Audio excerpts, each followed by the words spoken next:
Hi everyone and welcome back to my channel. My name's Alison, the online piano and the online violin tutor.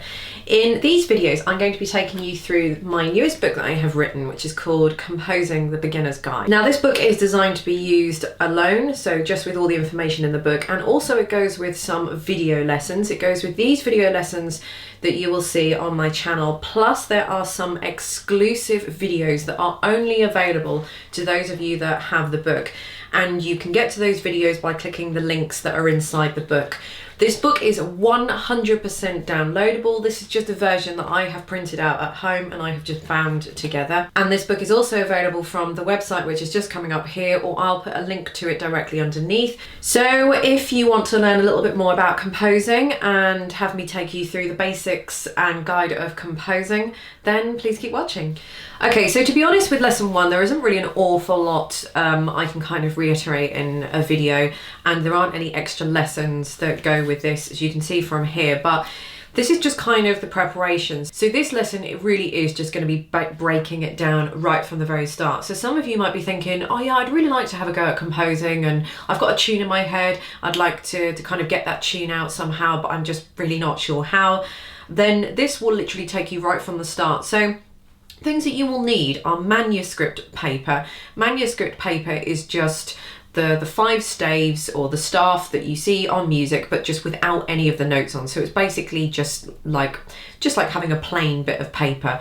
So you can get some lined paper. I'll insert a clip on screen so you can kind of see what I'm talking about. I will put a link where you can download some free kind of manuscript paper. So you just download it and then you just have to print it out, but you can print it out as many times as you like, or you can go into a stationery shop or Amazon or something like that and actually buy a manuscript book, whichever is easier for you. Some people like having a proper manuscript book. I've had a few of them in the past and things, and some people just like to kind of print them out as and when. So whatever you kind of feel that you want to do.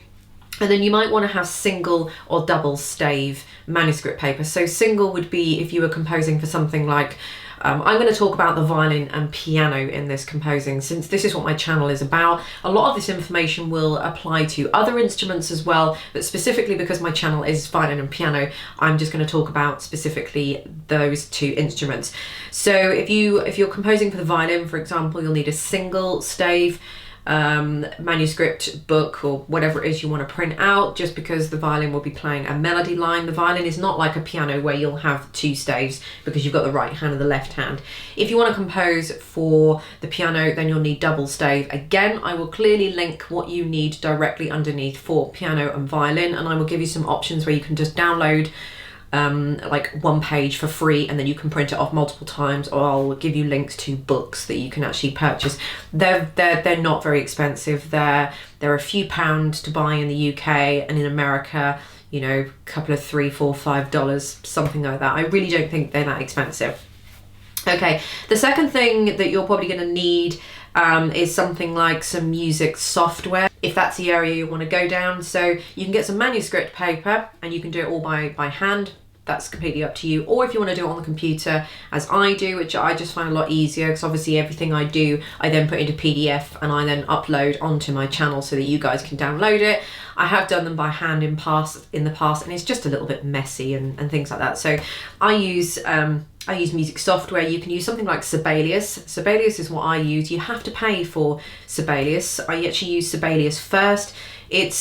I say it's not that expensive. It's not that expensive in terms of software.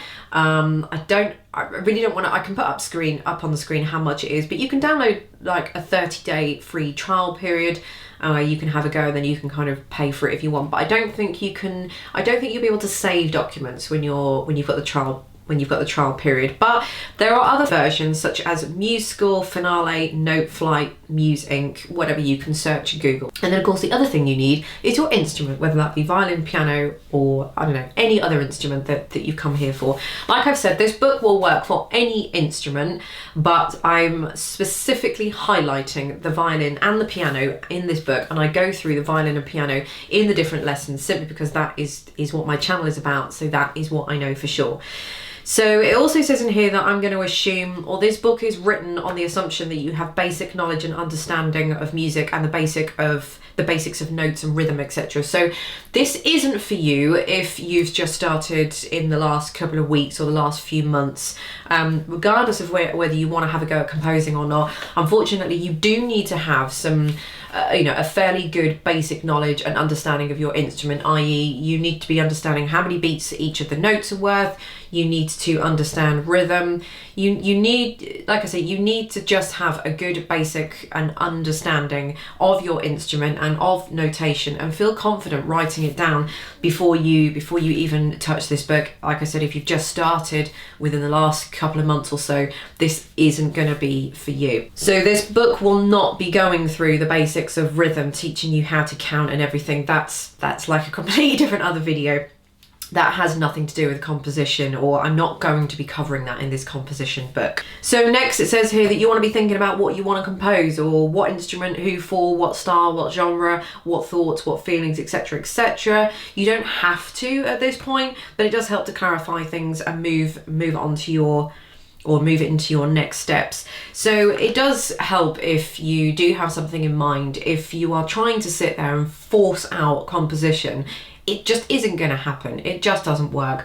When I'm looking to compose things for, I don't know, whatever it is that I'm going to do, maybe I'm composing something completely new, maybe I'm doing an arrangement. If I'm doing arrangement of something that does require some kind of element of composing, I cannot just force that out. It just doesn't happen. Okay, so that is that. Then the next little section says it depends a lot on what and where you see things going. So whether you want to compose for a single line or a double melody line. Single line, obviously something like violin. Double would be the piano.